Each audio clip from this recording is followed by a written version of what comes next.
नमस्कार सभी को। आज हम देखने वाले हैं कि कैशेस क्या होते हैं। आप सभी को पता होगा कैशेस क्या होते हैं। हम लोगों ने बचपन से सुना है कि what are caches, right, school में पढ़ा होगा। ठीक है, तो आज हम वही देखने वाले हैं कि कैसे हम लोग कैशिंग को अपने स्प्रिंग बूट प्रोजेक्ट्स में यूज़ कर सकते हैं, कैसे उसका एडवांटेज ले सकते हैं और कैसे हम लोग अपने कैशेस को मैनेज कर सकते हैं, right. Manage as in so basically there are few cache providers. So उसी में से हम लोग आज हेज़ल कास्ट यूज़ करने वाले हैं और कैसे हम लोग हेज़ल कास्ट के थ्रू हम लोग अपने कैशेस को मल्टीपल इंस्टेंसेस पे हम लोग कैसे उसको यूज़ कर सकते हैं और मल्टीपल नोड्स पे कैसे हम लोग सेम कैशे की वैल्यूज़ ले सकते हैं, यूज़ कर सकते हैं, उसको मॉडिफाई कर सकते हैं। आज हम ये सब देखने वाले हैं। ठीक है, हम स्टार्ट करते हैं।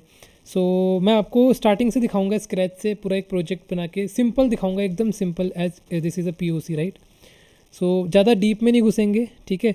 बेसिक आपको एक आइडिया मिल जाए, एक पुश मिल जाए, ठीक है। बाकी काम आपको ही करना है, ठीक है। सारा मुझे ही नहीं करके देना है, बाकी काम आपको करना है। मुझे बस आपको एक आइडिया दे देना है उस टॉपिक के बारे में, राइट। मैं बस आपको बताऊँगा कि स्प्रिंग कैशेस क्या हैं, कैसे हम उसको इम्प्लीमेंट कर सकते हैं और कैसे हम लोग हेज़ल कास्ट को as a cache provider use करेंगे अपने प्रोजेक्ट में, राइट।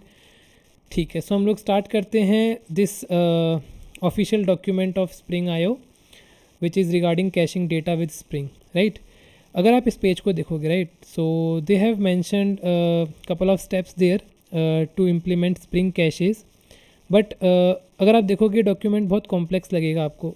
आई मीन अगर आप अच्छे से रीड करोगे तो you will see each and every details, right. But let me explain you with a simple example. अगर आप इसमें नीचे स्क्रॉल करोगे, right, they have given some example of books and command line runner. I mean, they are not creating any controllers or not any web services. They are just running this project with the command line runner, right? This is very exceptional that we are using command line runner, right? हम लोग commonly क्या use करते हैं, अपना spring web use करते हैं, right. मैं उसी के ऊपर ही आपको इस चीज़ का पीओसी दूंगा। तो इतना डीप में, मतलब इतना एक खतरनाक एग्जांपल नहीं लेंगे, बहुत सिंपल एग्जांपल लेंगे। बेसिकली अगर आप ये पेज देखोगे तो इसमें पूरा एग्जांपल स्टेप बाय स्टेप उन्होंने समझा रखा है। If you want you can follow this page as well, but let start with the simple example from the scratch, right. मैं जस्ट स्टार्ट करता हूँ स्प्रिंग इनिशियलाइजर से, ठीक है। स्टार्ट से स्क्रैच से प्रोजेक्ट बनाते हैं। तो हमारे प्रोजेक्ट का नाम होगा स्प्रिंग कैशे। यहाँ पे हम यूज़ करेंगे Maven as a build tool, Java language, snapshot, Spring Boot version as it is. Let's put this name as caching and artifact name as spring cache. You can put any name here, and package name, we'll just remove this thing to simplify the package name, huh? You can even leave that as it is. We'll use Java 17 here, right.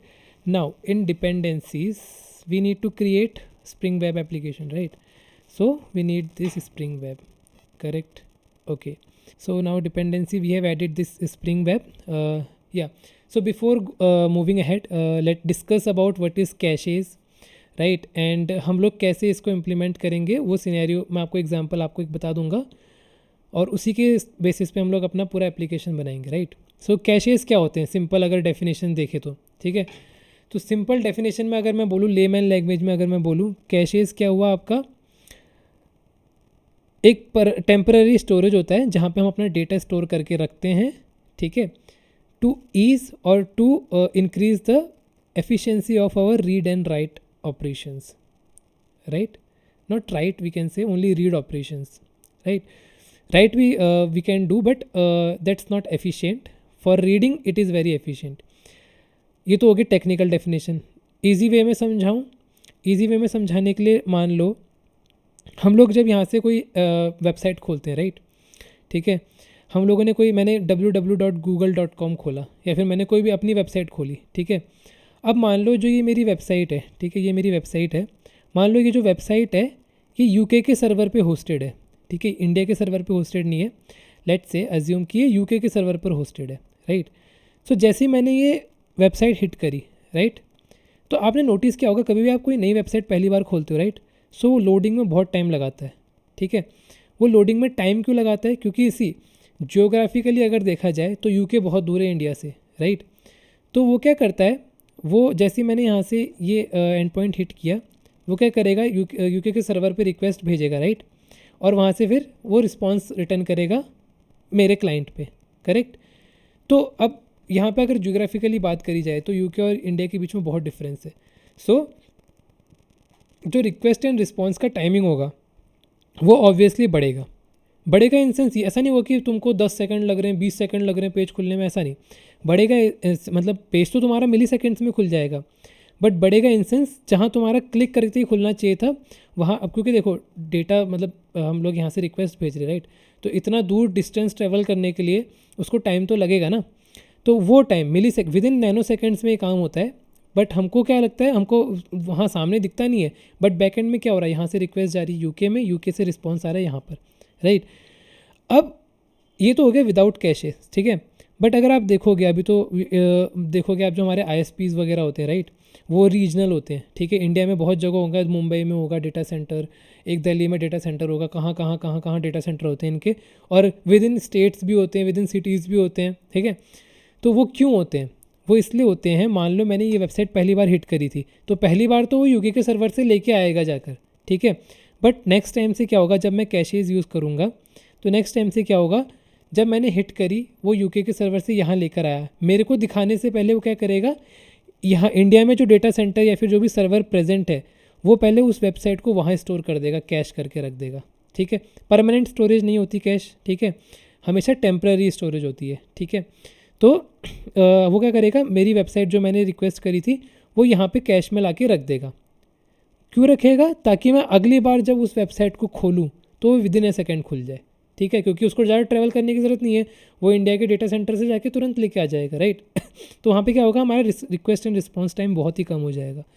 तो ये मोटा मोटा तौर पे हम लोग बोल सकते हैं कि कैशेज़ ऐसे काम करते हैं, राइट। तो सेम चीज़ आप हम देखने वाले हैं अपने प्रोजेक्ट पे।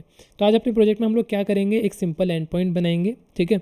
उस एंड पॉइंट में क्या होगा, उस एंड पॉइंट में मैं आपको दिखाऊंगा कि जब पहली बार हम हिट करेंगे, ठीक है, पहली बार हिट करने में क्या होगा, हमारा बहुत टाइम लेगा, राइट, बहुत टाइम लेगा। हम क्या लगाएंगे, ऑब्वियसली बात है, मैं कुछ ज़्यादा बड़ी एप्लीकेशन बनाऊंगा नहीं, तो मैं thread.sleep यूज़ करने वाला हूँ, ठीक है। तो मैं क्या करूँगा, स्लीप लगा लूँगा कुछ सेकेंड्स का, ठीक है, और हम एज्यूम करके चलेंगे कि उतने सेकंड में प्रोसेसिंग हो रही है रियल टाइम प्रोजेक्ट्स में, ठीक है। और नेक्स्ट टाइम जब मैं दोबारा सेम रिक्वेस्ट हिट करूँगा तब वो दोबारा प्रोसेस नहीं होना चाहिए, फिर वो तुरंत ऐसे करके उसने रिस्पॉन्स भेजना चाहिए। तो आज हम यही देखने वाले हैं, ठीक है। तो हम लोग कहाँ थे, हम लोगों ने प्रोजेक्ट बनाया, हाँ ठीक है। तो अभी क्या है, डिपेंडेंसी ऐड करनी है। तो स्प्रिंग हमको क्या करता है, एक डिपेंडेंसी देता है कैशेस के लिए, वो डिपेंडेंसी है कैशिंग, हाँ, स्प्रिंग कैश एब्स्ट्रैक्शन। ये बोलता है provides cache related operations such as the ability to update the content of the cache but does not provide the actual data store. जैसा मैंने कहा, परमानेंट डेटा स्टोर नहीं होता है, जस्ट टेम्प्रेरी डेटा स्टोर होगा। टेम्प्रेरी भी क्या होता है, अगर मैं बैकएंड में बताऊँ तो जो स्प्रिंग कैशे होता है, राइट, वो क्या यूज़ करता है, वो कौन सा कैशे मैनेजर यूज़ करता है, वो कैशे मैनेजर के तौर पे कॉन्करेंट हैश मैप्स यूज़ करता है। माने हम लोग जब भी लोकली कैशेस को, स्प्रिंग कैशेस को इम्प्लीमेंट करेंगे तो वो क्या करेगा, वो कॉन्करेंट हैश मैप्स में क्या करेगा, हमारा डेटा स्टोर करके रखेगा टेम्परेरीली, ठीक है। और हम लोग कैशेस को अपडेट भी कर सकते हैं। मान लो वही आज हम देखने वाले हैं कि हमारे 3 सर्वर्स पे हमारी एप्लीकेशन चल रही है, राइट। अब मान लो मैंने यहाँ, तो अब देखो ऐसा होता है ना, रियल टाइम में सिनेरियो बताता हूँ, ठीक है। रियल टाइम में क्या होता है, हमारे जब प्रोडक्शन पे कोड जाता है, राइट, प्रोडक्शन में क्या होता है, एक ही सर्वर नहीं होता, प्रोडक्शन में बहुत सारे सर्वर होते हैं, सो दैट कि डाउन टाइम कम हो जाए। मतलब जो तुम्हारा वो होता है ना, लोड बैलेंसिंग वगैरह, उसके लिए भी हो गया, और जो तुम्हारा फेलियर होता है बेसिकली, जो तुम्हारे एप्लीकेशंस को फेल होने से बचाते हैं, वो सबको ओवरकम करने के लिए हम लोग मल्टीपल सर्वर्स लेते हैं। मेरे को नाम याद नहीं आ रहा उसका, क्या टर्म बोलते हैं उसको भी, ठीक है, leave it. But load balancing कह सकते हो, और आप क्या कह सकते हो, जो बेसिकली अगर मान लो एक सर्वर डाउन हो गया तो रिक्वेस्ट दूसरे सर्वर पे जाएगी, राइट। तो उन सब चीज़ों को हैंडल करने, मेरे को टर्म याद नहीं आ रहा, उन सब चीज़ों को हैंडल करने के लिए क्या होता है, हम लोग 3-4 सर्वर्स प्रोडक्शन पे डिप्लॉय करते हैं, राइट। और उन अब क्या होता है जब हमारा कोड प्रोडक्शन पे जाता है राइट, तो एक सर्वर पे तो जाएगा नहीं, वो तीनों सर्वर पे हमको डिप्लॉय करना पड़ता है, ठीक है, क्योंकि किसी भी सर्वर पे रिक्वेस्ट आ सकती है क्योंकि लोड बैलेंसर लगा हुआ है राइट। हमारे सर्वर 1 पे भी रिक्वेस्ट आ सकती है, सर्वर 2 पे भी रिक्वेस्ट आ सकती है, सर्वर 3 पे भी रिक्वेस्ट आ सकती है, तो हमको नहीं पता कि किस में रिक्वेस्ट आएगी, ठीक है। तो हम लोग क्या करेंगे, अब मान लो मैंने और तीनों इंडिपेंडेंट होते हैं, ऐसा भी नहीं होता कि तीनों कनेक्टेड है, ठीक है, तीनों इंडिपेंडेंट सर्वर्स होते हैं। तो मान लो मैंने एक रिक्वेस्ट हिट करी, वो मेरे सर्वर 1 पे आई, ठीक है, वो मेरे सर्वर 1 पे आई, मैंने सर्वर 1 के कैश पे उसको स्टोर कर दिया राइट। बट लेट से मैंने next time same request hit करी, मैंने नेक्स्ट टाइम अपना जो वेबसाइट था वो मैंने हिट किया, अब वो रिक्वेस्ट सर्वर 2 पे जाएगी, तो क्या वो फिर से लोड करके लाएगा, फिर से सब कुछ करेगा, फिर से कैशे में स्टोर करेगा? क्या फ़ायदा हुआ फिर स्प्रिंग कैशेज़ का? कुछ नहीं हुआ ना। तो उसी को ओवरकम करने के लिए we will use the cache provider which is Hazelcast today, ठीक है। मतलब बहुत सारे कैशेस प्रोवाइडर होते हैं, जैसे जे कैश में आता था Hazelcast, E H caches, तो बहुत सारे कैशे प्रोवाइडर्स होते हैं। हम उनका यूज़ करके मल्टीपल नोड्स में अपने कैशे की वैल्यूज़ हम लोग क्या कर सकते हैं, ट्रांसफ़र करा सकते हैं, और मतलब ये वाला सर्वर ये वाले कैश को यूज़ कर सकता है, जो सर्वर 2 के कैश में स्टोर है डेटा, वो सर्वर 1 यूज़ कर सकता है, ठीक है, और ये सब कर सकते हैं। और अब मान लो बाई चांस मेरा क्या हुआ, सर्वर 1 पे कुछ प्रोसेसिंग हुई, कैशे में स्टोर हुआ, दूसरी रिक्वेस्ट आई, वो सर्वर 2 के कैशे में मतलब सर्वर 2 में आई, ठीक है। अब क्या हुआ, उस रिक्वेस्ट ने क्या किया, कुछ डेटा अपडेट कर दिया, ठीक है, और वो अब डेटा अपडेट हुआ है तो कैशे में भी हमको अपडेट करना पड़ेगा, करेक्ट। मान लो मेरी ये वेबसाइट थी, ठीक है, ये मेरी वेबसाइट थी, ठीक है। अब मैंने क्या किया, यहाँ पे आई एम चंदन तिवारी की जगह मैंने सिर्फ चंदन करा, तिवारी हटा दिया। तो अभी तक क्या था, कैशे में मेरा चंदन तिवारी वाला नाम था राइट। तो जैसे ही मैंने तिवारी हटाया, तो अब क्या होगा, मैं दोबारा जब हिट करूँगा सेम वेबसाइट, तो क्या फिर भी मुझे चंदन तिवारी दिखेगा? नहीं। तो जैसे ही कैशे में कुछ अपडेट होगा, वो क्या करता है, दोबारा से यूके के सर्वर से जाके वो डेटा लेके आ जाता है कि वहाँ चेंज हुआ है, तो यहाँ पे भी रिफ्लेक्ट होगा वो चेंज, ठीक है। तो दोबारा से जाके लेके आएगा। तो सिमिलर थिंग हेज़ल कास्ट क्या करता है, हेज़ल कास्ट भी हमको ये चीज़ प्रोवाइड करवाता है, फंक्शनलिटी प्रोवाइड कराता है कि अगर एक सर्वर पे किसी भी कैश डेटा, जो कैश डेटा है वो अगर अपडेट हुआ है, तो वो बाकी सर्वर्स पे भी रिफ्लेक्ट करेगा, ठीक है। तो ये सब चीज़ें हम लोग हेज़ल कास्ट से कर सकते हैं, और हम देखेंगे कैसे होती हैं सारी चीज़ें, ठीक है। तो हम लोग क्या करते हैं, ये हम लोगों ने डिपेंडेंसी ऐड कर ली, मैं प्रोजेक्ट जनरेट कर लेता हूँ, ठीक है, प्रोजेक्ट जनरेट हो गया, ठीक है, मैं खोलता हूँ, ठीक है। मैं क्या करता हूँ, इस प्रोजेक्ट को अब इंपोर्ट कर लेता हूँ अपने इंटेलिजे में, ठीक है। मैं गया डाउनलोड्स में, मैं गया स्प्रिंग कैशे में, मैं गया ओपन में, ठीक है, ठीक है। तो हमारा प्रोजेक्ट रेडी है, मतलब अभी जस्ट हम लोगों ने इंपोर्ट किया है, करेक्ट। अब हमको क्या करना है, सेम एग्जांपल वेबसाइट वाला ही लूँगा मैं, तभी मैंने वेब सर्विसेज चुना ताकि आपको समझने में भी ईजी हो। तो हम लोग क्या करते हैं, फटाफट से एक सिंपल एपीआई यहाँ बना लेते हैं, ठीक है। मैं यहाँ पे क्या करूँगा, पैकेज कंट्रोलर, ठीक है, और इसके अंदर हम बनाएंगे एक Java class, let name this as cache controller, ठीक है। हम लोग फटाफट से एक एपीआई बना देते हैं, रेस्ट कंट्रोलर, ठीक है। इसके अंदर हाँ अभी मैं लॉगर्स यूज़ करने वाला हूँ, ठीक है।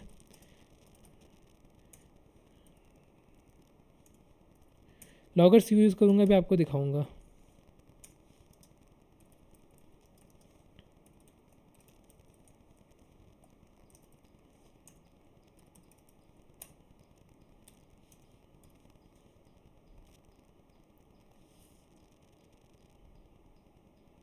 हम लोगों ने कर लिया इंपोर्ट, ठीक है, लॉगर बन गया।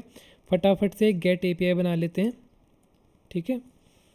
ये हो गई हमारी get API which is simple test नाम देते हैं इसका, पब्लिक स्ट्रिंग गेट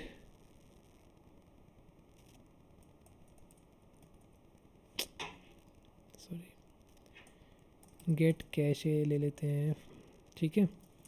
और ये क्या कर रहा है, बेसिकली रिटर्न करेगा सिंपल एक स्ट्रिंग, राइट।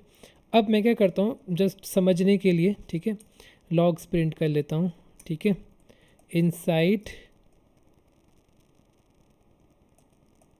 गेट मैपिंग, ठीक है। ये हो गया। एक लॉग हम प्रिंट कर लेते हैं,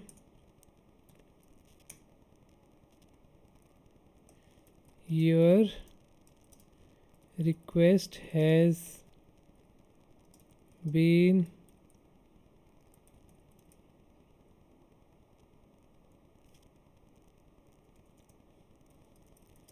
स्टार्ट प्रोसेसिंग।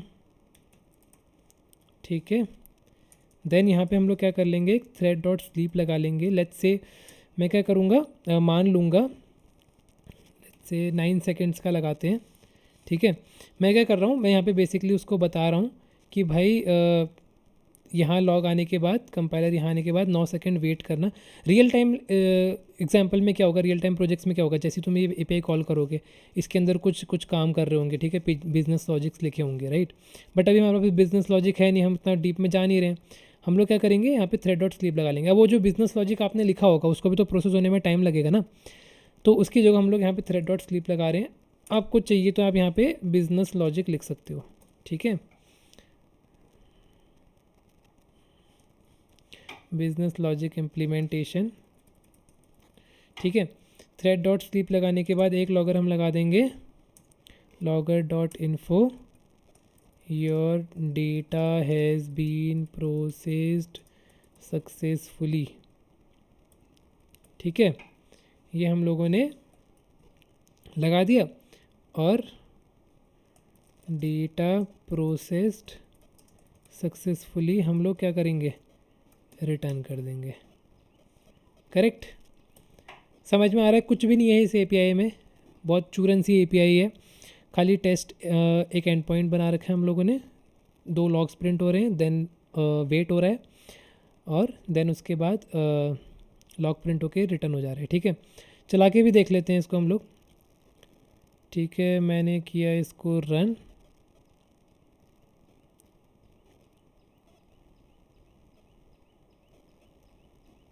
ठीक है, 80/80/टेस्ट से भी इसको रुक जाते हैं, ये सब भूल जाओ।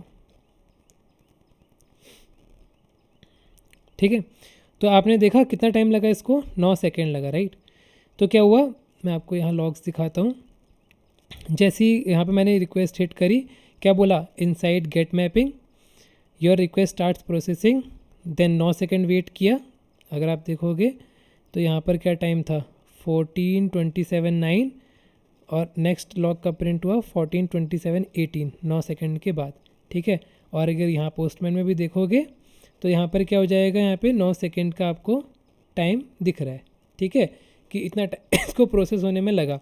अब मैं नेक्स्ट टाइम भी हिट करूँगा अगर सेम एपीआई, तो ये दोबारा से उतना ही टाइम ले रहा है। बट मैं तो चाहता हूँ कि यार अगर सेम ही रिक्वेस्ट है, बार बार सेम ही रिक्वेस्ट में हिट कर रहा हूँ, ठीक है, तो उसमें ये नहीं होना चाहिए यार, उसमें ये नहीं होना चाहिए कि भाई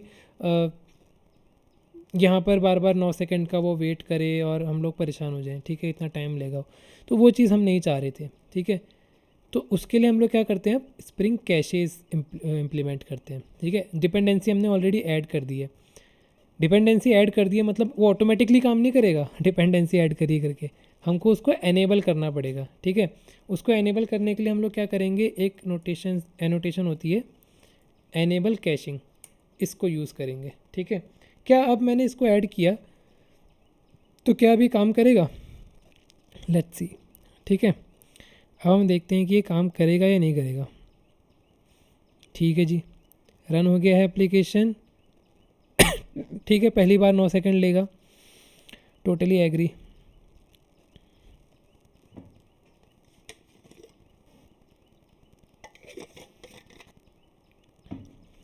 हो गया।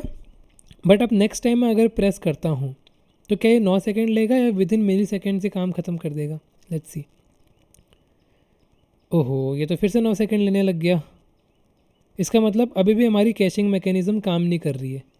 काम कैसे करेगी, क्योंकि हमने उसको कुछ बताया ही नहीं है, तो काम कैसे करेगी वो, है ना। तो अब हमको उसको बताना भी पड़ेगा कि हमको क्या चीज़ कैश करवानी है। ठीक है, अभी तो हमने खाली यहाँ पे एनेबल कैशिंग कर दिया, मतलब हम लोगों ने अपनी एप्लीकेशन को बता दिया कि भैया ये एप्लीकेशन हमारा कैशेस यूज़ करने वाली है। ठीक है, तो कब, कौन, कहाँ, कैसे, ये सब हमको बताना पड़ेगा उसको कि कैशेस कहाँ यूज़ करने हैं, कब यूज़ करने हैं, किसके फॉर्म में यूज़ करने हैं, राइट। तो हमको वो सारी चीज़ें यहाँ पे मेंशन करनी पड़ेगी।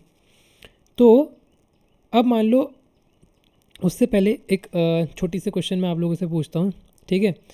ये रिक्वेस्ट में हिट तो कर रहा था, करेक्ट, ये रिक्वेस्ट में हिट तो कर रहा था, बट आप लोगों के मन में डाउट आया कि मैं बोल रहा हूँ कि यार रिक्वेस्ट हिट कर रहा हूँ, ये सेम रिक्वेस्ट है ना, सेम रिक्वेस्ट है कैसे, क्योंकि मैं बॉडी में तो कुछ पास करा ही नहीं रहा, गेट मैपिंग यूज़ कर रहा हूँ, तो मुझे कैसे पता कि ये रिक्वेस्ट यूनिक है कि सेम है ना।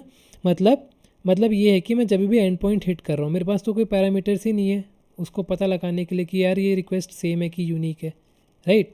सो हमको यहाँ पर एक पैरामीटर देना पड़ेगा, ठीक है। पैरामीटर क्यों देना पड़ेगा, क्योंकि कैशेस के लिए हमको एक पैरामीटर की चाहिए होती है, ठीक है, जिस बेसिस पे वो क्या करता है, रिक्वेस्ट को आइडेंटिफाई करता है कि वो रिक्वेस्ट पुरानी है कि वो रिक्वेस्ट नहीं है, ठीक है। अगर मैं कोई की नहीं दूंगा ना, मैं आपको दिखाता हूँ, ठीक है। अगर मैं लेट्स से कोई की नहीं देता हूँ तो हमारे पास, अब मुझे चाहिए था कि इस एंड पॉइंट पे हम कैशिंग करें, राइट। तो हमारे पास एक एनोटेशन होती है कैशेबल, ठीक है। अब क्या हुआ, जैसे मैंने ये एनोटेशन लगा दी इस मेथड के ऊपर, ठीक है, इस एंड पॉइंट पे, मतलब क्या हुआ कि जो इस मेथड का रिज़ल्ट होगा, ठीक है, इस मतलब जब भी मैं ये एंड पॉइंट हिट करूँगा, ठीक है, तो जो ये रिज़ल्ट जनरेट करेगा, ये रिज़ल्ट अब क्या होगा, कैश हो जाएगा कहाँ पर, इसके अंदर, ठीक है। मतलब ये कॉन्करेंट हैश में बोला था ना मैंने कि वो यूज़ करता है करके, तो कैशेस के अंदर इसका रिज़ल्ट स्टोर हो जाएगा, ठीक है। तो चला के देखते हैं, फट से चला के देखते हैं कि काम कर भी रहा है कि नहीं कर रहा है, ठीक है। ये मैंने चलाया, आहा, यहाँ तो कुछ और एरर आ गया। अब देखते हैं एरर क्या बोल रहा है। एरर बोल रहा है कि no cache could be resolved for builder this, ठीक है, क्योंकि हम लोगों ने यहाँ पर ये सारी वैल्यूज़ मेंशन नहीं करी हैं, ठीक है, समझ में आता है, हमको नहीं करनी है भी मेंशन, क्योंकि हम अभी नेगेटिव सिनेरियो देख रहे हैं। At least 1 cache should be provided for पर कैशे ऑपरेशन, ठीक है। हमको बेसिकली यहाँ पर वो क्या बोल रहा है कि हमको एक कैशे का नाम देना है, ठीक है। मैंने यहाँ पर कैशे का क्या दिया, कैशे वैल्यू दी, मीन्स कुछ भी नाम दे सकते हैं इस कैशे की, मतलब जो हमारा बैक एंड में कंकरेंट हैश मैप बनेगा ना, वो फिर इसी नाम से बनेगा। बेसिकली ये मैप का नाम दे रहे हैं हम लोग, ठीक है। तो यहाँ पे मैं कुछ भी नाम दे देता हूँ, स्टोर कैशे, कुछ भी नाम दे सकते हो आप। देन हम लोग यहाँ पे रन करते हैं, क्या अब ये काम करेगा, लेट्स सी। तो जैसे ही मैंने ये रन किया तो ये परफेक्टली काम कर रहा है। For the first time 9 second रुकना चाहिए, यस ये 9 सेकंड रुक रहा है, ठीक है। 9 सेकंड यहाँ पे टाइम देखा आपने, रिस्पॉन्स टाइम 9 सेकंड। अब मैं जब दोबारा हिट करूँगा, सी हुआ ना, जल्दी मिली सेकेंड्स में काम हुआ, इसका मतलब कैशिंग हमारा काम करने लग गया है, ठीक है। सी अगर आप देखो, इसने बस क्या किया, एक ही बार, ये मैंने 2 बार रिक्वेस्ट हिट करी है, बट ये सिर्फ एक ही बार गया है गेट मैपिंग के अंदर, वरना लॉग प्रिंट हो जाता। तो क्या हुआ, जब से अगली रिक्वेस्ट आई उसको सेम रिक्वेस्ट मिली अगली, तो क्या किया उसने, इसी का ही जो रिज़ल्ट था, जो स्टोर किया था, वही प्रोवाइड कर दिया वापस से, ठीक है। बट अगर आप देखोगे, अब देखो जितने बार भी मैं कर रहा हूँ, ये क्या कर रहा है, कैश्ड रिजल्ट ही मेरे को वापस रिटर्न कर रहा है। कैश्ड रिजल्ट क्या था हमारा, जो रिटर्न हो रहा था, ये हमारा कैश्ड होकर रखा हुआ है। तो अब ये क्या कर रहा है, उस मेथड के अंदर नहीं जा रहा है, उतना वेट नहीं कर रहा है, ये हमको वही रिटर्न कर रहा है। बट जो मैंने आपको भी बीच में बताया था कि हमको कैसे पता चलेगा यार ये यूनिक रिक्वेस्ट है कि सेम रिक्वेस्ट में हिट कर रहा हूँ, ठीक है। अब मान लो मैं बार बार हिट कर रहा हूँ, ये कैश रिजल्ट भेज रहा है, बट लेट्स से मुझे कुछ यूनिक रिक्वेस्ट हिट करनी थी, तो मैं यूनिक कैसे करूँगा, क्योंकि मैं बॉडी में भी कुछ पास नहीं करवा रहा हूँ। तो मुझे क्या करना पड़ेगा, एक की देनी पड़ेगी, जो मैंने आपको बोला था ना, जिसके बेसिस पे स्प्रिंग कैशेस आइडेंटिफाई करता है कि ये सेम रिक्वेस्ट है या यूनिक रिक्वेस्ट है, ठीक है। तो हम लोग यहाँ पे एक की दे देंगे, की पास करा देंगे हेडर में, ठीक है। मैं यहाँ पे की देता हूँ AX कोरिलेशन ID, ज़रूरी नहीं है इसका नाम यही हो, आप इसकी जगह कुछ और नाम भी दे सकते हो, आप चाहे तो ऐसे भी लिख सकते हो, कोई दिक्कत नहीं है, ठीक है, आपके ऊपर बात है। चलो ऐसे ही शुरू करते हैं, और यहाँ पे हम लोग कोई की दे देते हैं 1 2 3 4, ठीक है। अब जब ये रिक्वेस्ट हिट होगी इस ID के साथ, ठीक है, तो ये एक रिक्वेस्ट हो जाएगी, और जैसे इसकी ID चेंज हो जाएगी ये यूनिक रिक्वेस्ट हो जाएगी। बट अगर दोबारा से सेम ID के साथ डेटा आएगा वो सेम रिक्वेस्ट हो जाएगी, ठीक है। तो हम ये सेम चीज़ करने वाले हैं, ठीक है। तो हम लोगों ने हेडर में आईडी ऐड कर दी है, तो हमको अब क्या करना पड़ेगा, हमको अब यहाँ पर भी ऐड करना पड़ेगा वरना एरर देगा ना। तो हमको यहाँ पे रिक्वेस्ट हेडर ऐड करना पड़ेगा, नाम ऐड करना पड़ेगा, ठीक है, स्ट्रिंग आईडी, ठीक है। तो अब वो क्या करेगा, अब हमको क्या करना है, इस आईडी को क्या करना है, की तरह उसको प्रेजेंट करना है कि मतलब ये हमारी की है, इसके बेसिस पे कैशिंग करेगा तू अब, ठीक है। हमको ये बताना है उसको, ठीक है। तो अब अगर आप देखोगे इस एनोटेशन को, राइट, तो इस एनोटेशन के अंदर we have this param called key, ठीक है। अब इसकी भी खासियत है, पता है आपको, इस एनोटेशन की भी खासियत है। अगर मैं की पास ना कराऊँ तो क्या मेरा ये काम करेगा? अगर मैं की पास ना कराऊँ और ये एप्लीकेशन रन करूँ तो क्या ये मेरा आईडी को की पकड़ेगा? ट्राई करते हैं, ठीक है।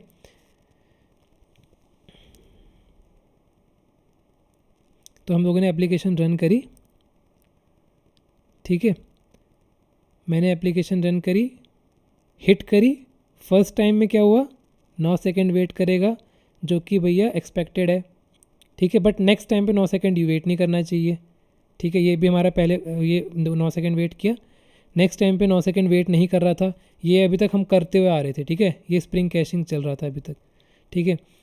But caching on the basis of ID ये अभी तक हमने टेस्ट नहीं किया, वो अब हम टेस्ट करेंगे, ठीक है। मैं क्या करता हूँ, यहाँ पर आईडी चेंज कर देता हूँ, ठीक है। पिछले बार क्या कर रहा था मैं, आईडी चेंज कर रहा था, फिर भी वो क्या कर रहा था, रिटर्न कर रहा था हमको कैश्ड वाला डेटा, राइट। बट अब मैंने आईडी चेंज कर दिया, सी 9 सेकंड तक वो रुक रहा है। बट यार मैंने तो कहीं उसको बताया नहीं कि भैया ये पैरामीटर को तुम आईडी लो। अब मान लो हेडर में तो बहुत सारे पैरामीटर्स होंगे, राइट, तो आईडी किसको लेना है? मान लो मेरे हेडर में आपका 3-4 चीज़ें और जा रही हैं, तो अब किसको लेगा? तो यहीं पर एक कैच है, ये जो एनोटेशन है, जो इसका की वाला पैरामीटर मैं आपको दिखा रहा था, राइट। अगर हम लोग की में कुछ पास नहीं करते या फिर की पैरामीटर हम यहाँ नहीं देते हैं, ठीक है, तो वो क्या करता है, ये जो गेट कैशे में हम लोगों ने अभी एक पैरामीटर पास किया, राइट, इसी को ही की मान के चलता है, ठीक है।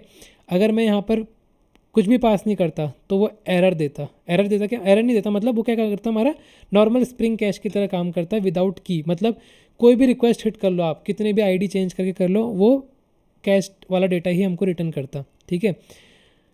बट हमको चाहिए था कि यूनिक रिक्वेस्ट हमको हिट हो, बट सेम रिक्वेस्ट हमारी कैस्ट वाला डेटा रिटर्न करे, ठीक है। ये सीन चाहिए था। अब आपके पास एक क्वेश्चन आ रहा होगा कि ठीक है, मैंने बोला कि यहाँ पर अगर हम की पास नहीं करते हैं तो वो क्या करेगा, जितने भी हमारे मेथड के अंदर पैरामीटर्स हैं, ठीक है, उन पैरामीटर्स को वो क्या करता है, की तरह ट्रीट करता है। अभी तो इधर एक ही था, बट आप लोग के मन में एक क्वेश्चन आ रहा होगा कि मान लो यहाँ पे 3-4 पैरामीटर अगर मैं दूँ, तो यहाँ पर भी मैं 3-4 पैरामीटर देना पड़ेगा मुझे रिक्वेस्ट हेडर का, राइट। तो क्या वो सबको की तरह ट्रीट करेगा? जी हाँ, वो सबको की तरह ट्रीट करेगा, ठीक है। और मतलब अगर वही सेम सेट ऑफ हेडर दोबारा से आएंगे तो वो उसको सेम रिक्वेस्ट मानेगा। अगर उन सब में से अगर एक भी हेडर चेंज हो जाता है तो वो उसको यूनिक रिक्वेस्ट मानेगा, करेक्ट। तो इधर भी सेम चीज़ मैं क्या कर रहा हूँ, उस यूनिक वैल्यू को की मान के चल रहा हूँ, ठीक है। और यहाँ पर हम लोग की में जो देते हैं वो डिनोट करते हैं हैश के थ्रू, हैश और जो हमारा वेरिएबल का नाम है वो, ठीक है, जो हम लोग बेसिकली की बनाना चाहते हैं वो, ठीक है। और अगर आप ये इसका डॉक्यूमेंटेशन भी खोलोगे ना, आपको यहाँ पे दिखेगा, देखो, default is this meaning all method parameters are considered as a key, ठीक है। क्या होगा, जितने भी मेथड पैरामीटर्स होंगे वो सबको की मान के चलता है। उसमें से अगर एक पैरामीटर भी चेंज हो गया तो फिर वो नया रिक्वेस्ट लेके चलता है उसको, बट अगर नहीं हो रहा है तो उसको पुराना मान के चलेगा, ठीक है। बट अब दिस केस में क्या होता है, अभी देखो ये चीज़ कब काम आती है ना, जो मैंने अभी ये चीज़ मेंशन करी है, ये चीज़ तब काम आएगी जब आप डेटा ऐड कर रहे हो और अपडेट करने वाली अगली रिक्वेस्ट भेज रहे हो, ठीक है। अगली रिक्वेस्ट भेजने के बाद भी अगर वो रिक्वेस्ट अच्छे से फुलफिल नहीं हुई, मतलब अच्छे से अपडेट नहीं किया उसने डेटाबेस में डेटा, ठीक है, तो आप दोबारा से उस पर्टिकुलर आईडी के लिए दोबारा से भेजोगे डेटा, राइट, करेक्ट। अगर नहीं भेजोगे तो एज अ नया डेटा ट्रीट करेगा और उसको नया डेटा ऐड करता रहेगा टेबल के अंदर। बट वो तो हम अपडेट के लिए भेज रहे हैं ना, तो अपडेट के लिए तो हमको पुरानी आईडी भेजनी पड़ती है, डेटा नया होता है और पुरानी आईडी भेजनी पड़ती है। बट अगर मैं यहाँ पे की मेंशन ही नहीं करूँगा तो सारे पैरामीटर्स को की मान के चलेगा, तो उसमें अगर कोई डेटा भी अपडेटेड होगा तो वो क्या करेगा, उसको नया रिक्वेस्ट मान के चलेगा और नया डेटा ऐड करेगा। तो इतना डीप में नहीं जाते हैं, सिंपल से याद रखो कि हम लोग अगर कोई की मेंशन नहीं करते हैं तो ये मेथड के सारे पैरामीटर्स को एज अ की ट्रीट करता है। Best practice is to provide a particular single individual key to this parameter. Correct, वही हम लोगों ने अभी किया है। ठीक है, और अब मैं अगर इसको रन करूं, सेम काम करेगा, क्योंकि यहाँ पे हम लोगों के पास अभी फ़िलहाल एक ही पैरामीटर था, तो वो इसी को ही पिक कर रहा था की तरह, और अभी भी हम लोगों ने बस वहाँ मेंशन कर दिया कि कीज़ खोलो। ठीक है, तो हम टेस्ट कर लेते हैं। ठीक है, ये पहली बार के लिए 9 सेकंड रुकेगा और अगली बार के लिए विद इन कुछ सेकंड्स में काम बन जाएगा, मिली सेकेंड्स में। ठीक है, ये 9 सेकंड रुका। अगर सेम रिक्वेस्ट को हिट करता हूँ, विद इन 22 मिली सेकेंड्स इसने काम कर दिया। की चेंज करता हूँ तो दोबारा से 9 सेकंड, मतलब उसको नया रिक्वेस्ट एज अ ट्रीट करेगा। राइट, देखो एक बार इनसाइड गेट मैपिंग हुआ, यहाँ पे दूसरी बार इनसाइड गेट मैपिंग हुआ। ठीक है, ठीक हो गया। तो ये हमारा पूरा क्या हो गया, स्प्रिंग कैशे हो गया। ठीक है, अब इसको आप लोग कैसे यूज़ कर सकते हो अपने प्रोजेक्ट्स में, अपने रिक्वायरमेंट के हिसाब से यूज़ कर सकते हो। करेक्ट, ठीक है, तो यहाँ पे हमारा ख़त्म होता है स्प्रिंग कैशे। बट अब आप पूछोगे यार चंदन भाई, तुम तो बोल रहे थे कि यार स्टार्टिंग में हेज़ल कास्ट भी हम यूज़ करेंगे, बड़ी बड़ी बातें कर रहे थे आप कि ये भी यूज़ करेंगे, वो भी यूज़ करेंगे, 3-4 नोड पे यूज़ करेंगे। तो वो कब करेंगे? वो अब करेंगे। तो वो हम लोग क्या करेंगे, अब आप यहाँ देखोगे, अगर किसी भी भले मानुस ने ये सोचा होगा कि यार कैशिंग तो हम लोग कर रहे हैं, बट ठीक है, हमको पता है डेटा भी कहाँ स्टोर हो रहा है, मैप में स्टोर हो रहा है टेम्परेरी।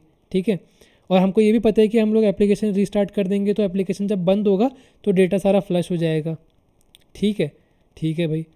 बट यार अभी आप लोग सोच रहे होंगे, कोई भी अगर किसी ने भी सोचा होगा तो कमेंट करना किसी ने भी अगर ये सोचा कि यार ये हम लोगों ने कैश तो करवा दिया, बट लेट्स से मैं चाहता हूँ कि ये वैल्यू जो मैंने कैश करवाई है ये कुछ ही टाइम के लिए रहे बस, और उसके बाद दोबारा से अगर मैं सेम वैल्यू को यूज़ करना चाहूँ तो, सेम की को यूज़ करना चाहूँ तो मैं कर सकूँ। ऐसा सिनेरियो किसी ने सोचा कि ऐसा हम कैसे कर सकते हैं? नहीं सोचा? सोचा तो कमेंट करके बताना। ठीक है, तो कभी कभार क्या होता है ऐसे सिनेरियोज आते हैं कि हमको क्या करना पड़ता है, सेम की को दोबारा यूज़ करना पड़ता है। ठीक है, मतलब मान लो मैंने ये की कैश करवा के रखी थी। ठीक है, ये की मैंने कैश करवा के रखी थी, जो मैंने आपको अपडेट वाला एग्जांपल दिया था ना, कि मैंने एक नया डेटा ऐड कर दिया, मुझे अपडेट भी करना है। ठीक है, तो मैं अपडेट करने के लिए क्या करूँगा, अगर वही पुरानी वाली की को मैं अगर लेके चलूँगा, ठीक है, मान लो वही मेरी प्राइमरी की थी डेटाबेस की, और उसी को ही मैं यहाँ पे यूनिक की यूज़ कर रहा हूँ कैशिंग के लिए। ठीक है, तो उस केसेस में क्या होगा, उस केस में क्या होगा, अगर ये ऑलरेडी कैश्ड रहेगा तो ये पुराना वाला रिजल्ट देता रहेगा। राइट, बट अब मुझे अपडेट के लिए डेटा भेजना है, तो मुझे क्या करना है, इस की को रीयूजेबल बनाना है। तो मैं कैसे बनाऊँगा, वो हम बनाएंगे टाइम आउट लगाकर। ठीक है, मतलब हम कैशे को बोलेंगे, स्प्रिंग कैश को बोलेंगे कि भैया ये आईडी पे हमको इतने टाइम तक का टाइम आउट चाहिए, मतलब ये आईडी इतने टाइम के लिए ज़िंदा रहेगी, उसके बाद इस आईडी को अपने कैश से तुम फ्लश कर देना, जिसको हम बोलते हैं TTL, टाइम टू लिव, और टाइम आउट, दोनों में से कुछ भी टर्म यूज़ कर सकते हो आप। ठीक है, तो हम लोग बेसिकली अब इसका टाइम टू लिव सेट करेंगे, टाइम आउट जो भी बोल दो, जो भी आपको सही लगे। ठीक है, कि ये कब तक वैलिड रहेगी। ठीक है, मान लो मुझे 5 मिनट तक वैलिड करानी है, और 5 मिनट के बाद, मतलब 5 मिनट के विदिन 5 मिनट में अगर कोई भी सेम आईडी की रिक्वेस्ट आती है तो मैं उसको क्या करूँगा, पुराना वाला डेटा भेज दूँगा। ठीक है, बट 5 मिनट के बाद अगर सेम आईडी की रिक्वेस्ट आएगी, मैं दोबारा से उसको एज ए नया आईडी ट्रीट करूँगा। ठीक है, तो ये चीज़ें अब ये सारी चीज़ें सेट करना, ये सब तो हमको स्प्रिंग कैश कहीं भी प्रोवाइड नहीं कराता। हम लोग स्प्रिंग कैश में हम लोग ये चीज़ें कहीं पर भी कन्फिगर नहीं कर सकते। ठीक है, तो इन सब चीज़ों के कन्फिग्रेशन के लिए हमारे पास है हेज़ल कास्ट, जो मैंने आपको बोला कैशे प्रोवाइडर। ठीक है, बाय डिफ़ॉल्ट कैशे मैनेजर क्या होता है हमारा, दो चीज़ें टर्म्स यहाँ पे मैं यूज़ कर रहा हूँ, कैशे मैनेजर और कैशे प्रोवाइडर। ठीक है, कैशे मैनेजर क्या हुआ कि हमारा कैशे कैसे मैनेज हो रहा है। ठीक है, कहाँ पे मैनेज हो रहा है। ठीक है, हम लोग मैनेज करने के बहुत तरीके होते हैं, मैप्स, क्यूज़, डेटा स्ट्रक्चर जितना भी हो गया, हम सब में टेम्प्रेरी डेटा स्टोर करके रख सकते हैं। ठीक है, तो ये अगर मैं आपको दिखाऊं, ये शायद इसका मैंने डॉक्यूमेंट भी देखा था कहीं। अगर हम देखें,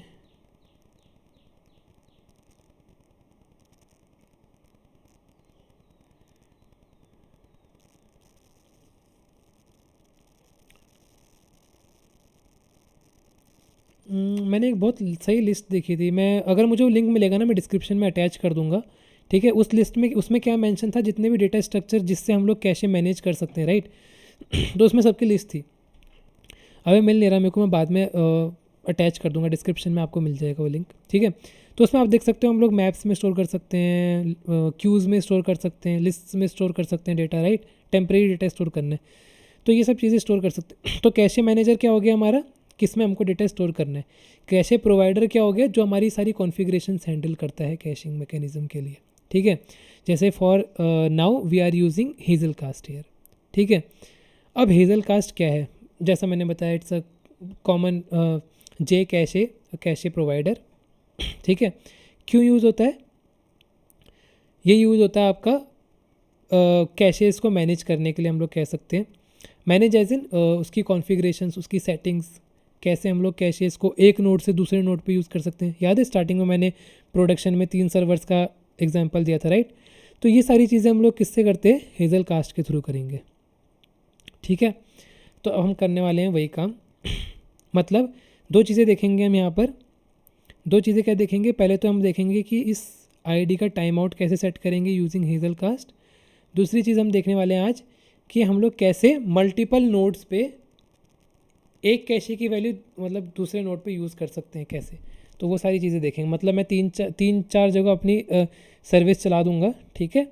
और फिर एक जगह मैं कैशे स्टोर करूँगा, रिक्वेस्ट हिट करूँगा, उधर आएगा, उधर कैसे स्टोर होगा, और दूसरे सर्वर पे सेम रिक्वेस्ट हिट करूँगा, तो वो जो पुराने वाले कैशे था वो इस सर्वर पे भी डेटा हम लोग यूज़ कर सकते हैं। वो चीज़ों का हम डेमो भी देखने वाले हैं, ठीक है जी। तो हम लोग अभी क्या करते हैं, हमको क्या करना है, हेज़ल कास्ट यूज़ करना है, तो ऑब्वियसली एक डिपेंडेंसी हमको चाहिए ही रहेगी, ठीक है। तो मैं Spring Boot using Hazelcast लिखते हैं, ठीक है। हम ये देखते हैं, ठीक है। तो हमको क्या करना है, सबसे पहला स्टेप हमारा ये है कि हमको डिपेंडेंसी ऐड करनी है, करेक्ट। मैंने क्या किया, इसको कॉपी किया, ठीक है। पॉम में गया, यहाँ पर मैंने हेज़ल कास्ट, अच्छा इसकी वर्जन नहीं है, वर्जन कहाँ से मिलेगा इसका,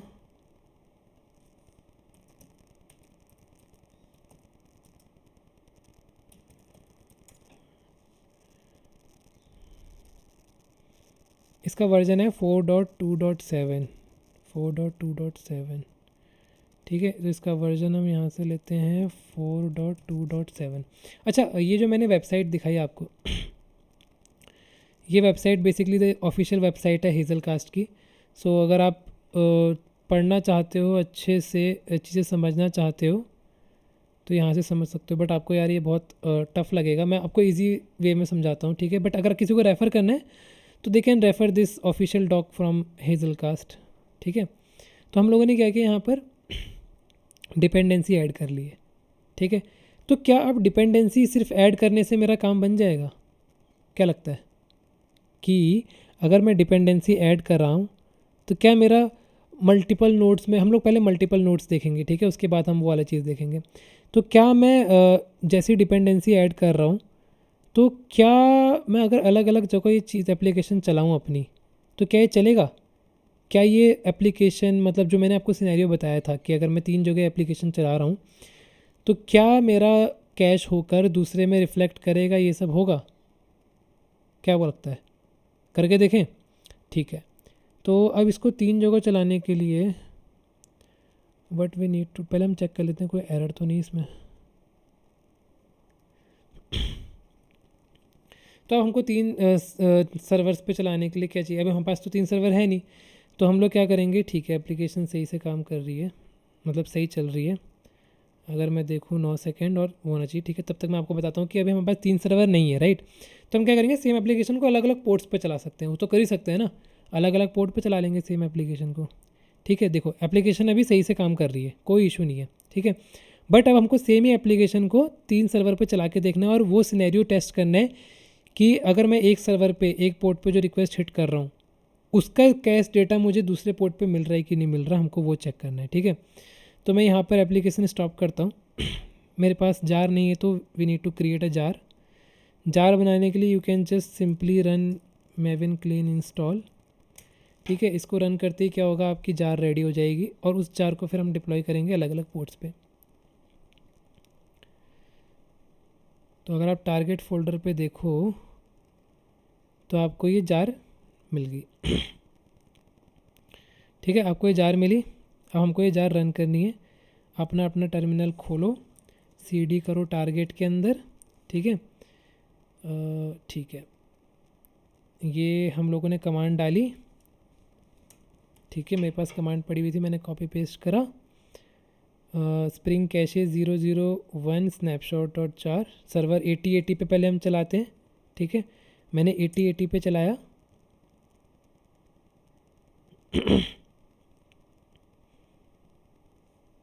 ठीक है, मैंने 8080 पे चलाया। अब मैं क्या कर रहा हूँ, दूसरे पोर्ट पे चलाता हूँ। दूसरा टर्मिनल खोला मैंने, टारगेट में गए। ठीक है, मैंने क्या किया, 8082 पे चलाया, सॉरी 8081 पे चलाया। ठीक है, ये दूसरा हो गया और हम तीसरे पे भी कर देते हैं सेम चीज़। ठीक है, मैंने क्या किया, अपना एप्लीकेशन 8082 पे चलाया। ठीक है, तो अभी तीनों पे हमारी एप्लीकेशन रन कर रही है। ठीक है, परफेक्टली रन कर रही है, कोई एरर नहीं है। 8081 पे भी, 8082 पे भी। ठीक है, तो हम टेस्ट करते हैं अब। तो अब मैं क्या कर रहा हूँ, देखो पोर्ट नंबर देखना, यहाँ पे इंपॉर्टेंट पोर्ट नंबर है। मैंने क्या किया, 8080 पे हिट करूँगा मैं। ठीक है, 9 सेकंड चलेगा, डेटा कैश कर लेगा। इसको ये वाला सिनेरियो मान के चलो कि प्रोडक्शन पे तीनों जगह भी रन कर रही है और रियल टाइम मैंने ये एप्लीकेशन हिट करी है। तो 9 सेकंड इसने वेट किया। ठीक है, परफेक्ट। 9 सेकंड यहाँ लॉग्स देखोगे तो inside get mapping this perfectly है। और मैं 8080 पे ही दोबारा रिक्वेस्ट हिट करूँगा तो ये परफेक्टली काम कर रहा है। 26 मिली सेकेंड में इसने हमको कैश डेटा रिटर्न कर दिया। ठीक है, बट अगर मान लो दोबारा से मैं रिक्वेस्ट हिट कर रहा हूँ और जो हमारा लोड बैलेंसर है उसने हमारी रिक्वेस्ट भेज दी 8081 वाले पोर्ट पर।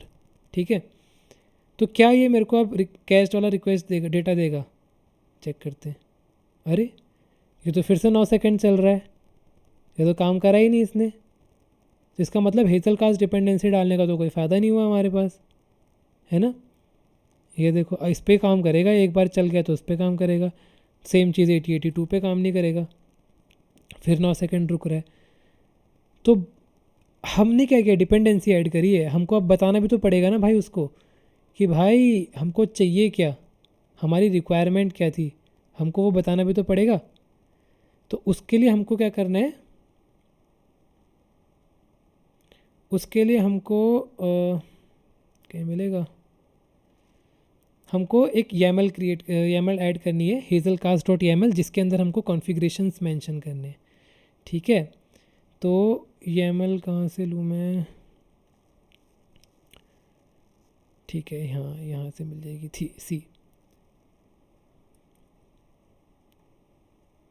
ठीक है, मैं क्या करूँगा, रिसोर्सेज में जाऊँगा। ठीक है, इसके अंदर एक hazelcast.yaml क्रिएट करूँगा। ठीक है, और ये प्रॉपर्टी ऐड करूँगा। ठीक है, ये प्रॉपर्टी क्या बोलती है कि भैया हमारे जो नेटवर्क में हमको मल्टीकास्टिंग करनी है। मल्टीकास्टिंग मतलब अलग अलग नोड्स पे हमको क्या करना है, अपनी एप्लीकेशन का जो कैश डेटा है वो यूज़ करना है। ठीक है, इसको हम एनेबल ट्रू करेंगे तो हम लोग वैसा कर पाएंगे। फॉल्स रहेगा, बाय डिफ़ॉल्ट फॉल्स रहता है, इसलिए हम नहीं कर पा रहे थे। ये मैंने एनेबल किया। मैं दोबारा से पैकेज बनाता हूँ, सॉरी, इनको हम लोग टर्मिनेट कर देते हैं। ठीक है, ये टर्मिनेट हुआ, ये टर्मिनेट हुआ, ये टर्मिनेट हुआ।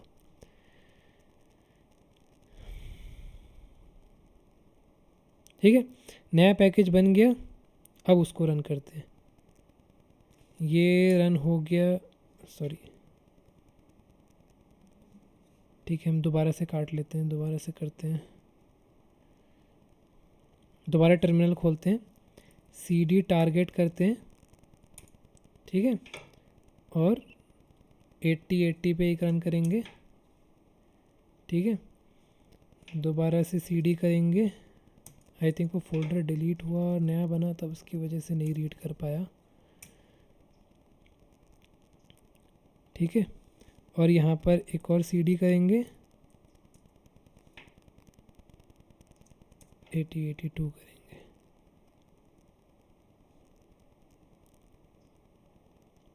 ठीक है, अब देखो, अब आपने यहाँ पे एप्लीकेशन रन करी ना, आपने एक नई चीज़ देखी होगी इधर। सी, आपने एक नई चीज़ देखी, यहाँ पर आपको दिख रहे हैं मेंबर्स। ठीक है, ये मेंबर्स के अंदर कितने मेंबर्स चल रहे हैं, मतलब कि जो हमारा मैं हमने मल्टीकास्ट एनेबल किया ना, राइट। तो हमारी एप्लीकेशन के कितने इंस्टेंसेस चल रहे हैं, ठीक है, कौन कौन से पोर्ट्स पे चल रहे हैं, कहाँ चल रहे हैं। जैसे ये इंस्टेंस चल रहा है इस आईपी एड्रेस के इस पोर्ट पे, ठीक है, और इस इंस्टेंस का नाम है ये, ठीक है, और ये हमारा ये वाला दिस, मतलब ये जो हमने टर्मिनल खोला था 8080 वाला पोर्ट, तो ये इस इंस्टेंस की बात कर रहा है। ठीक है, सेकंड में जाएंगे, तीनों इंस्टेंस का नाम है, बट जो हमारा लोकल 2 है वो हमारा सेकंड इंस्टेंस है, तभी इसके आगे दिस है। ठीक है, यहाँ जाएंगे, तीसरे के आगे दिस है, मतलब ये हमारा एक्टिव जो करंट एप्लीकेशन हम लोग रन करी थी ना, तो ये करंट इंस्टेंस है जिसमें अभी हम हैं तीसरे वाले इंस्टेंस पे, इसलिए वो दिस दिस करके डिनोट कर रखा है। ठीक है, तो यहाँ पे तीनों इंस्टेंस अब आ गए हैं। ठीक है, इसका मतलब अब कोई भी कैश डेटा हम लोग इस तीनों इंस्टेंस के अंदर शेयर कर सकते हैं। ठीक है, शेयर कर सकते हैं, अपडेट कर सकते हैं, तीनों इंस्टेंस अब कुछ भी कर सकते हैं उस डेटा के साथ। टेस्ट करते हैं। ठीक है, मैंने रन किया, मैंने हिट किया 8082 वाला पोर्ट हिट कर रहा हूँ मैं। ठीक है, 9 सेकेंड रुकेगा, वो ऑब्वियस है, एक्सपेक्टेड है रिज़ल्ट कि 9 सेकेंड रुकेगा। ठीक है, ठीक है, 9 सेकेंड रुका, दोबारा हिट किया 17 मिली सेकेंड, यहाँ तक सब सही है। बट जैसे ही मैं पोर्ट चेंज करता हूँ, क्या ये कैश डेटा मेरे को यहाँ 8080 पोर्ट में मिलेगा? सी, मिल गया 300 मिली सेकेंड, दोबारा हिट करते हैं 17 मिली सेकेंड। सी, 9 सेकेंड कहीं नहीं जा रहा हो, 9 सेकेंड गया ही नहीं, वो कैश डेटा ले रहा है। अब मैं सेम डेटा 8081 पे चेक करूँ, सी, कहीं नहीं गया, 9 सेकेंड जा ही नहीं रहा है, मिली सेकेंड में काम ख़त्म हो जा रहा है। करेक्ट, ठीक है, ये चीज़ है। बट अगर मैं यहाँ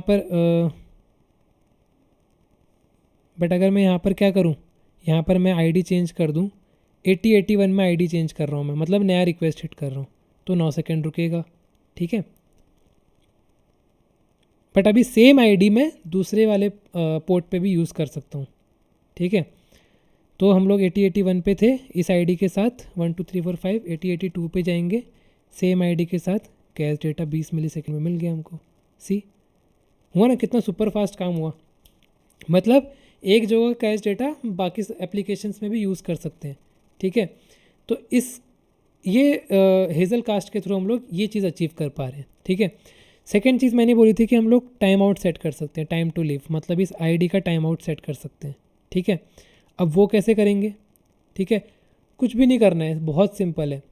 ये हमने जो कॉन्फ़िगरेशन फाइल बनाई है इसी को ही, इसमें ही हमको छेड़खानी करनी है। अच्छा, यहाँ पर एक चीज़ मैं मेंशन करूँगा कि ज़रूरी नहीं है कि हमको ये एमएल बनानी है। ठीक है, we can use config class as well.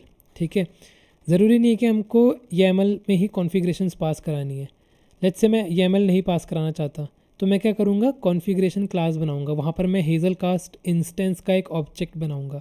उस इंस्टेंस में ही ये सारे मेथड्स होते हैं, मल्टीकास्ट एनेबल्ड मेथड है वहाँ पर, उसकी वैल्यू आपको ट्रू पास करनी पड़ेगी, दैट्स इट।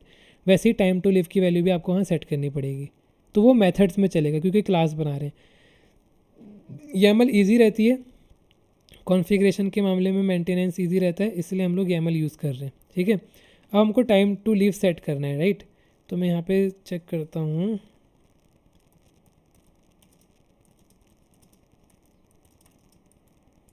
सी मेरे को भी अच्छे से बाय हार्ट ऐसे याद नहीं है कौन सी कॉन्फ़िगरेशन है, इसलिए मैं भी वहाँ से ले रहा हूँ किसी ने अगर किया। हाँ, ये देखो, ये वाला दिखा रहा था मैं आपको। सी, ये जितने भी डेटा स्ट्रक्चर थे ना, जो मैं आपको लिंक की बात कर रहा था कि कॉन्फ़िग सॉरी कैशे मैनेजर में क्या क्या आता है, तो हम लोग कैशे इन सब चीज़ों से मैनेज कर सकते हैं, मैप में, क्यूज़ में, सेट्स में, लिस्ट में, टॉपिक्स में, ये सारी चीज़ें हैं जहाँ से हम लोग कैशेज मैनेज कर सकते हैं। तो अभी हमको देखना है मैप वाला, राइट।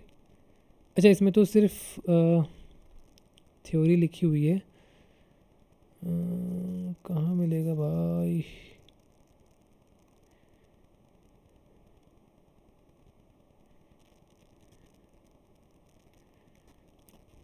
कॉन्फ़िगरेशन कहीं मिल जाता ना।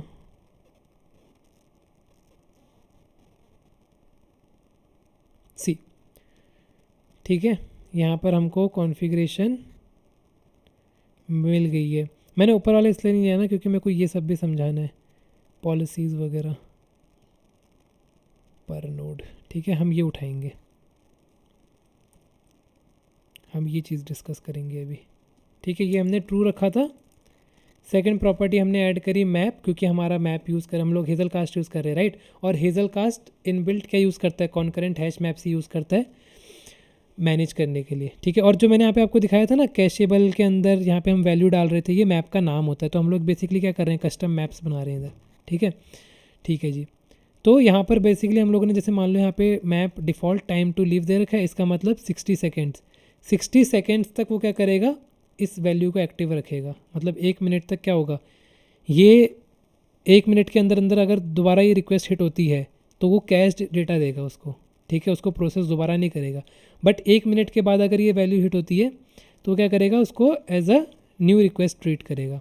ठीक है, इसको 60 रहने देते हैं। मैक्स आइडियल टाइम क्या होता है, मैक्स आइडियल टाइम आपका क्या हुआ, इसको मैं वैसे 0 ही रखता हूँ।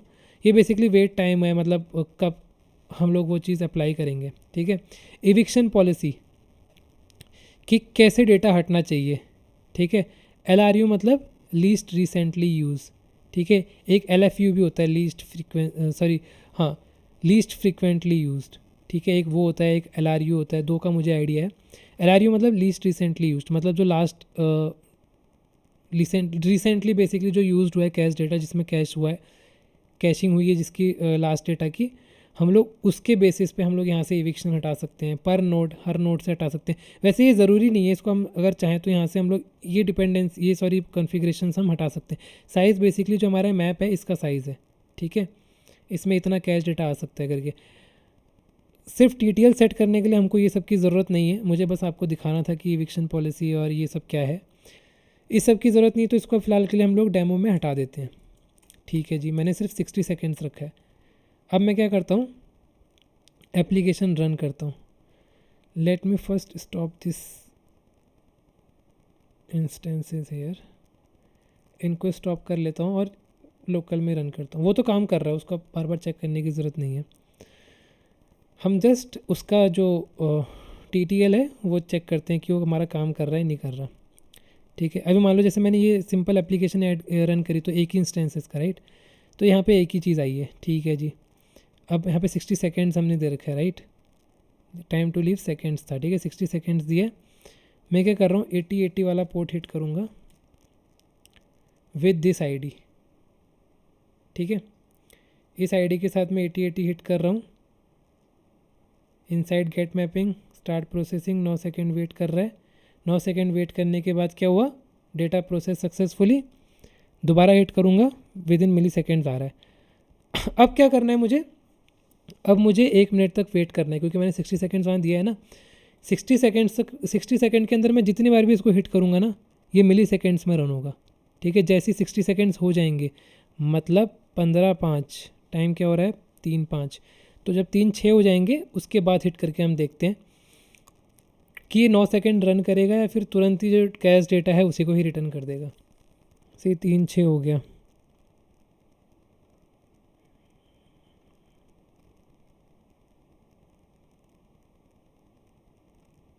सी 1 सेकेंड कंप्लीट हुआ, क्या हुआ, दोबारा से सेम की है, मैंने कोई चेंजेस नहीं करे की में, बट वो एक मिनट के बाद क्या हुआ, दोबारा से उसको 9 सेकेंड उसने चलाया। मतलब सेम ही की को उसने क्या किया, यूनिक की ट्रीट किया।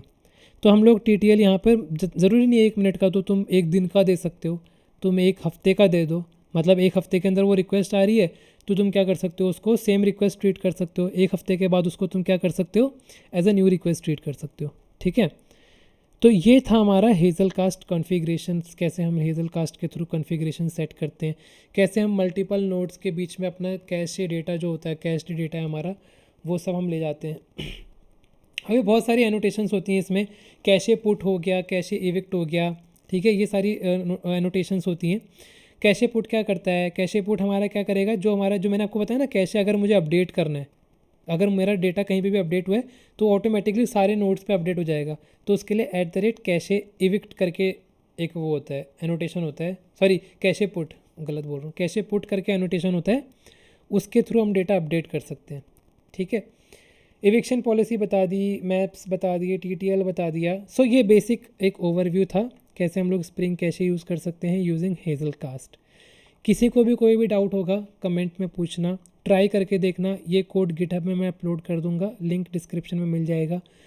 सारे ज़रूरीमंद जो भी आप बोल सकते हो, ये सारे लिंक्स जो भी आपको इंपॉर्टेंट लग रहे हैं, ये सारे लिंक्स मैं आपको शेयर कर दूंगा नीचे डिस्क्रिप्शन में। ये पूरा डॉक्यूमेंट है बेसिकली, आप इसको पढ़ सकते हो। ठीक है, इसको पढ़ लेना पूरा डॉक्यूमेंट को। अगर आपको हाँ और समझना है ना, अगर देखो ये जो मैंने आपको बताया ना एविक्शन पॉलिसी वगैरह और ये क्या क्या कर रहा है करके, ये देखो LFU least frequently used map entries, LRU none, है ना, ये सब चीज़ें यहाँ पे डिटेल में लिखी हुई है। तो आप लोग क्या कर सकते हो ये देखो मैक्स पॉलिसी, इतनी सारी पॉलिसीज़ होती हैं, है ना, हम लोगों ने पर नोड यूज़ किया था। ठीक है, तो ये सारी चीज़ें आप क्या कर सकते हो, इस पेज से जाके ऑफिशियल डॉक्यूमेंट से जाके रीड कर सकते हो। कोई डाउट आता है नीचे पूछने का, कोई इशू नहीं, मैं रिजॉल्व कर दूँगा। तो थैंक यू गाइस, मिलते हैं नेक्स्ट वीडियो में, बाय बाय।